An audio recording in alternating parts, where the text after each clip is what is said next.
اعوذ باللہ من الشیطان الرجیم بسم اللہ الرحمن الرحیم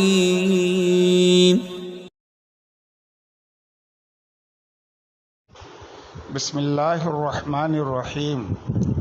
میں مجاہد حسین رضوی، استاذ دارالعلوم غریب نواز الہ آباد درجہ رابعہ کے متعلمین سے مخاطب ہوں اور شرح جامی بحث اسم کا درس دینے جا رہا ہوں۔ آج کے سبق سے متعلق جو عبارت ہے، پہلے اسے آپ بغور سماعت کر لیں۔ وَحُکْمُهُ اے حکم غیر المنصرف، والأثر المرتب علیہ من حیث اشتمالہ علی علتین او واحدۃ منہما تقوم مقامہما۔ حکمہ میں ہو کی ضمیر کا مرجع غیر منصرف ہے۔ اب مطلب ہوا غیر منصرف کا حکم۔ اس سے پہلے بھی مورب کے حکم کے ضمن میں ہم بیان کر چکے ہیں کہ یہاں مراد حکم سے وہ حکم نہیں ہے جو منطق کی کتابوں میں آپ نے پڑھا ہے۔ حکم سے مراد یہاں پر کسی شے پر مرتب ہونے والا اثر ہے۔ تو اب غیر منصرف کے حکم کا یہ مطلب ہوا کہ غیر منصرف پہ جو اثر مرتب ہوتا ہے، کس اعتبار سے اثر مرتب ہوتا ہے؟ اس اعتبار سے کہ وہ دو علتوں پر مشتمل ہوتا ہے۔ یہ دراصل ایک اعتراض کا جواب ہے کہ غیر منصرف پر جو یہ اثر مرتب ہوتا ہے کہ اس پہ کسرہ نہیں آئے گی، یہ تنوین نہیں آئے گی، یہ غیر منصرف کا اثر نہیں ہے بلکہ ان اسباب کا اثر ہے جو غیر منصرف کے اندر پائے جاتے ہیں۔ تو کہا کہ اصل بات تو یہی ہے کہ وہ ان اسباب کا اثر ہے، لیکن اس اعتبار سے کہ ان اسباب پر غیر منصرف مشتمل ہے، یہی اثر غیر منصرف پر بھی مرتب ہو گیا۔ کہتے ہیں دو علتوں پر مشتمل ہونے کی حیثیت سے یا اسباب منع صرف میں سے ایک ایسے سبب یا ایک ایسی علت پر مشتمل ہونے کی حیثیت سے جو دو علتوں کے قائم مقام ہو۔ اللہ کثرت فیہ ولا تنوین کے غیر منصرف کے اندر نہ تو کسرہ آئے گا اور نہ ہی تنوین آئے گی۔ وذالک، اب یہاں سے غیر منصرف کے اوپر کسرہ اور تنوین نہ آنے کی علت کا بیان کیا جا رہا ہے۔ اور وہ علت ہے کیا؟ کہتے ہیں لِأَنَّ لِكُلِّ عِلَّةٍ فَرْعِيَّةً، کیونکہ ہر علت کی ایک فرعیت ہوتی ہے۔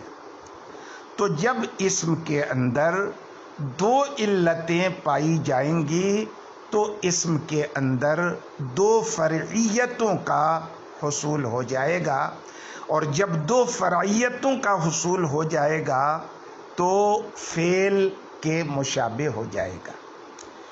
کس طور پر فعل کے مشابہ ہو جائے گا؟ کہتے ہیں من حیث ان لہ فرعیتین، اس حیثیت سے کہ فعل کے اندر بھی دو طرح کی فرعیت ہوتی ہے۔ کس اعتبار سے کس اعتبار سے فعل فرع ہوتا ہے؟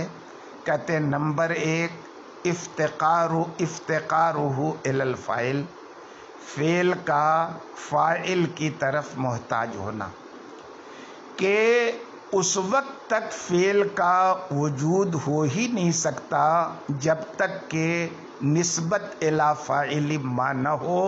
تو اصل فاعل ہوا اور فعل فرع ہوئی. اور دوسری فرعیت اشتقاقہ من المصدر، مصدر سے اس کا مشتق ہونا، تو اس اعتبار سے فعل مصدر کی بھی فرع ہوا. تو دو فرعیتیں اکٹھا ہو گئیں، ایک فاعل کے طرف نظر کرتے ہوئے اور دوسری فرعیت مصدر کی طرف نظر کرتے ہوئے. تو اب ان دو فرعیتوں کی بنیاد پر یہ اسم غیر منصرف بھی فعل کے مشابہ ہو گیا. تو اب وہ اعراب جو اسم کے ساتھ خاص ہے فعل پر نہیں آتا، اس اسم سے بھی روک دیا گیا. تو جر نہیں آتا فعل پہ، تو اس اسم پہ بھی مشابہت کی بنیاد پر جر نہیں آئے گا. تنوین نہیں آتی فعل پر، مشابہت کی بنیاد پر اس اسم کے اوپر بھی تنوین نہیں آئے گی. الذی ہوا علامت التمکن، وہ تنوین نہیں آئے گی جو تمکن کی علامت ہے. رہ گئی بات تنوین ترنم کی، تو آپ پڑھ چکے ہیں کہ یہ تنوین ترنم فعل پر بھی آتی ہے اور اسم پر بھی آتی ہے. اب رہی یہ بات کہ ہر علت کی ایک فرعیت ہے، یعنی ایک اعتبار سے وہ فرع ہے اور دوسری اصل ہے اس کی. کیوں؟ اس لیے کہ عدل معدول عنہ کی فرع ہے. اصل کیا ہے؟ معدول عنہ. معدول عنہ نہیں ہوگا تو عدل بھی نہیں پایا جائے گا. تو اصل معدول عنہ ہوا، عدل اس کی فرع. اور اسی طرح سے وصف موصوف کی فرع ہے، کیونکہ وصف اپنے وجود میں محل یعنی موصوف کا محتاج ہوتا ہے. اور تانیث یہ تذکیر کی فرع ہے، کیونکہ آپ کہتے ہیں قائم ثم قائمۃ. یہ قائم یہ تذکیر کا صیغہ ہے، آپ نے اس پر تائے تانیث کا اضافہ کر کے قائمۃن مؤنث کا صیغہ بنایا، تو اصل مذکر ہوا اور مؤنث اس کی فرع ہوئی. اسی طرح سے تعریف یہ تنکیر کی فرع ہے، کیونکہ آپ پہلے کہتے ہیں رجل پھر الرجل، رجل اصل ہوئی، اس پر ہی اسی پر آپ نے الف لام تعریف کا داخل کر دیا تو وہ معرفہ بن گیا. اور اجمع کلام عرب میں یہ عربیت کی فرع ہے. کیوں؟ اس لیے کہ ہر کلام میں اصل یہی ہے اللہ یخالطہ لسان آخر، کہ اس کلام میں دوسری زبان کی آمیزش نہ ہو. تو اب اگر عربی زبان کے اندر یہ عجمی زبان کا کوئی لفظ پایا گیا تو یہ اصل کے اعتبار سے نہیں بلکہ فرعیت فرع ہونے کے اعتبار سے پایا گیا. اصل عربی تھی اور یہ عجمی ہونا فرع ہے اس کی. اسی طرح سے جمع فرع ہے واحد کی. دو واحد اکٹھا ہوں گے، تین واحد اکٹھا ہوں گے تو پھر کیا ہے؟ ایک جمع کا وجود ہوگا. تو اصل کیا ہوا؟ واحد. تین واحد کے افراد اکٹھا ہو جائیں تب جمع کا وجود ہوتا ہے. اسی طرح سے ترکیب یہ فرع ہے افراد کی، کیونکہ کم از کم دو مفرد الفاظ اکٹھا ہوں گے تب ترکیب کا وجود ہوگا. اسی طرح سے الف نون زائدتین یہ فرع ہیں مزیدتا علیہ کی، یعنی مزید علیہ کی. اصل پہلے سے کوئی ایک ہے جن پر یہ الف نون کا اضافہ کیا جاتا ہے. اور وزن فعل یہ وزن اسم کی فرع ہے. کیوں؟ اس لیے کہ ہر نوع میں کلمہ کے تین انواع ہیں، اسم فعل حرف.